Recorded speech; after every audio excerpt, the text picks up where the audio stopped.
For this video, I want to answer or at least address some of the questions that have popped up over and over again on various videos on this channel. And to do this, we'll start off with the questions about the fan favorite vehicle by a mile, the 1988 S10 Blazer that we put a V8 in. Despite all the work we've put into it, to be honest, it's still kind of a ratty mess and needs a lot more work. Out of all the comments that have ever asked questions on our channel, there's one that appears way more than all the rest. And that question is, when are we going to fix the fender on the Blazer?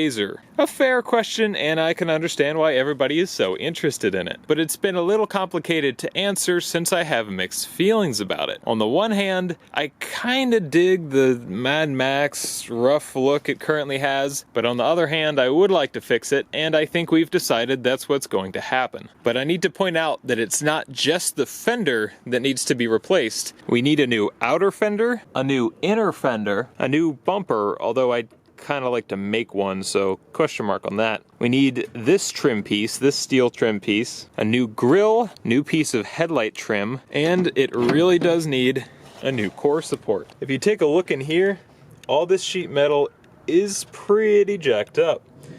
I don't know what it would take to straighten that back out, but it's not gonna happen. So it's not as simple as just replacing the fender. We need a lot of new parts, but we've started to slowly piece them together. At the junkyard yesterday, we snagged this new grille off of another 88 S10 Blazer that just happens to be there. So between that and the other S10 pickups in the lot, I think we have a source for all the parts we're going to need. And as far as the core support, a friend actually has a spare that I think I'm going to take from him. But we'll just have to wait and see how all that works out. So to make a long answer short, when are we going to fix the fender?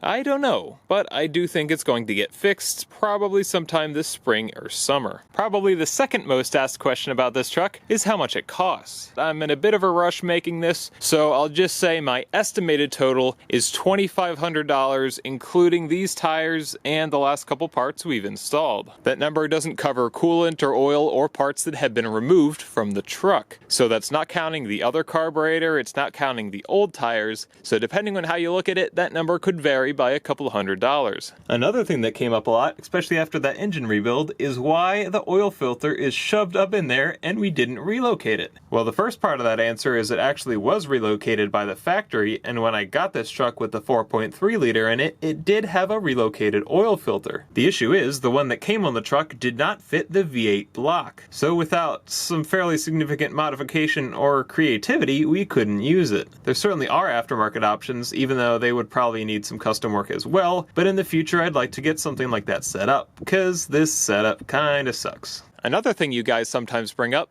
is if I've ever thought about selling this, or how much I would sell it for. As far as how much, I have no idea. It's still pretty ratty, so I actually have no idea how much it would go for. Maybe $500, maybe $1,000, maybe more. I really could not say. Like anything else, it's only worth as much as somebody is willing to pay for it. And I have thought about selling it. Part of the issue is I just have too many cars. There's not that much space. And unlike last year, I haven't been driving the Blazer all that much, so it's mostly sitting around. Part of the issue is now that Silverado works, and it's much more comfortable and just about as efficient to drive. At the junkyard yesterday, I did get this Jeep Cherokee steering shaft, which we'll install in a future video and will hopefully make the steering feel a bit better. So it's really just not being driven that much anymore. But that doesn't mean I'm looking to sell it. And we're gonna keep trying to make it more pleasant, and then hopefully I'll want to drive it more, and that'll help keep me inclined to keep it around. Another question was, what was the trickiest part of the V8 swap? Well, there were a few things that were a bit confounding at the time, but I'll say the most annoying were these darn engine mounts. If you remember, these are the ones that were labeled and sold specifically to fit this truck, and they didn't even come close. So I had to chop them up and get a little creative with modifying them to get the engine to fit. So if you're doing this swap and you get mounts that fit right on the first try, then you'd definitely be better off than me. The other trickiest thing was probably making that oil pan, but if you want to spend a couple $100, you can buy a pre-made one, and it really wasn't that hard, just a little labor intensive. Another comment asked about drivability issues. I've had a couple issues with this carburetor. This is that Quadrajet we rebuilt and reinstalled a couple episodes ago. Some of it was stuff I expected, some of it is stuff I'm not too sure about. Also, I still haven't got the diaphragm for the secondaries, so there's definitely a bog as they open. The biggest thing is that idle speed. It's still stuck at like 800 250 RPM, but since it still drives well and there are so many other projects I have on the table, I just haven't gotten around to taking it apart again. The biggest issue I had over this summer, and we talked about this last episode, was the engine got pretty hot a couple times. People asked about the fan setup, and if you remember the early V8 swap episodes, we installed these two 12-inch electric radiator fans onto the front of the radiator because there just wasn't quite room behind it. In hindsight, it is pretty close, but I think we actually could fit those two 12-inch fans behind the radiator, which would solve some of the issues, but I'd still also kind of like to get a 2-core or just some aftermarket radiator. That about covers the questions specific to the Blazer. I normally don't slam the hood like that. I think I actually just slammed it so hard it broke the zip tie holding on this part of the grill. That's interesting. Anyway, this wasn't really a question that anyone asked, but it's easily one of the most common comments on this channel, and it's about this torque wrench. We've used this thing in all sorts of video, loosening and tightening all sorts of bolts. And of course, people are quick to mention that you're not supposed to use a torque wrench to break loose fasteners. This is a torque wrench, well, it was. Now we just use it as a long-handled ratchet since it was left on a high setting for quite a few years and is tremendously out of spec. As a long ratchet, it works great, and really it was free. So no, we're not using this to torque anything, so it doesn't matter how accurate it is. This next question is kind of a really general one. Who is we? In a lot of videos, especially more recent ones, I've just been working alone. It's only me in the garage, but I keep saying we. On one hand, I feel like I'm inviting the audience, like we is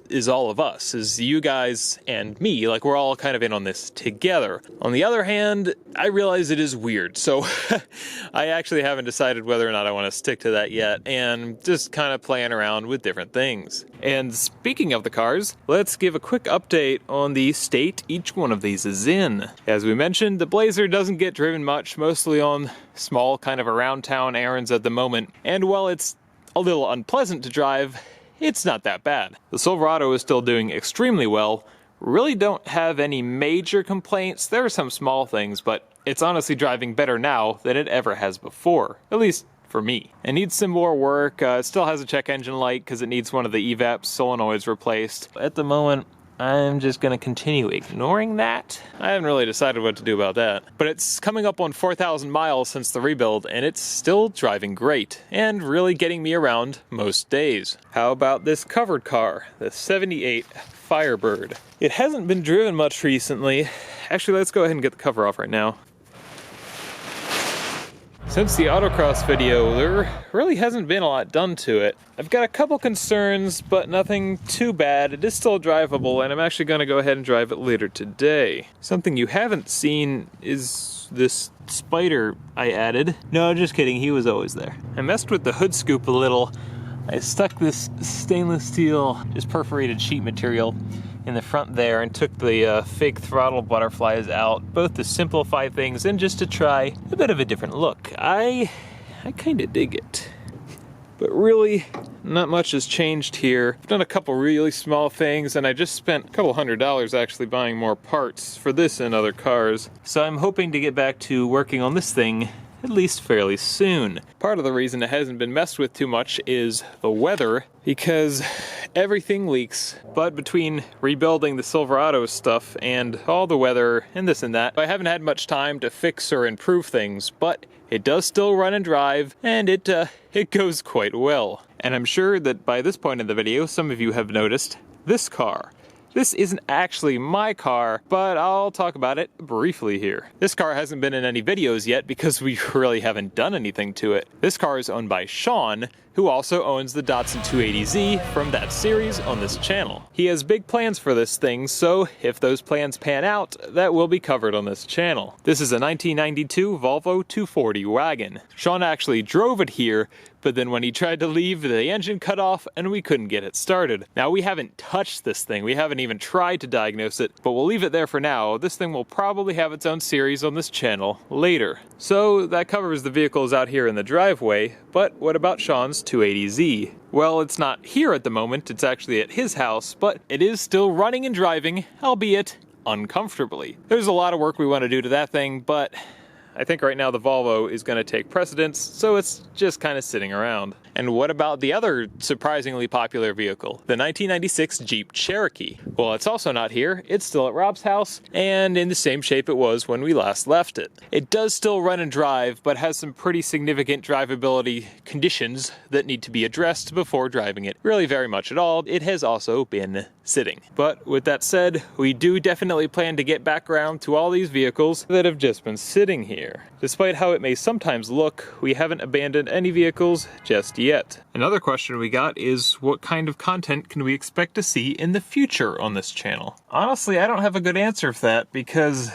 I don't really know. There definitely will be more technical videos like the transmission rebuild and the engine rebuild series. Really, I imagine there's probably just going to be a little bit of everything. This video is definitely running longer than I had intended, as usually is the case, so we'll just take 3 more questions. The first is something that comes up fairly often. How did I learn to, and how did I get started in working on vehicles? The short answer is this. I took some classes at a local community college a few years ago, and that was the basis of my car knowledge. Before that, I knew basically nothing about cars. Besides that, I usually do a lot of research on forums if there's an issue I encounter that I don't know too much about or I just want to learn. But after that, the only thing left to do is just to start working. The Blazer has been a fantastic learning vehicle and let me experiment with some things like engine swaps and transmission rebuilds that I'd never done before.